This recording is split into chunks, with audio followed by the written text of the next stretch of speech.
సర్వజనులారా ఆలకించుడి.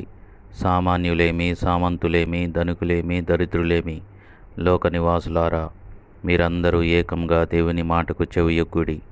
మరణము అందరికీ సంప్రాప్తమవుతుంది, కానీ మరణమును తప్పించగలవారు ఎవరైనా ఉన్నారా? మరణమును తప్పించుట ప్రభువైన యెహోవా వశము. దేవునికి సమస్తము సాధ్యమే. ఇజ్రాయేలు రాజైన హిజ్కియా మరణకరమైన రోగము కలిగినప్పుడు అతడు కన్నీళ్లు విడుచుచు దేవునికి ప్రార్థన చేసెను. దేవుడు అతని కన్నీళ్లు విడుచుట చూచి అతని ప్రార్థన అంగీకరించి, నేను నిన్ను బాగు చేసేదను, 15 సంవత్సరములు నీకు ఆయుష్నిచ్చేదనని అతనితో సెలవిచ్చెను. ఒకసారి ఆయన మన కన్నీళ్లు చూసి మౌనంగా ఉండే దేవుడు కాదు. ఒకసారి పరీక్షించి చూడండి.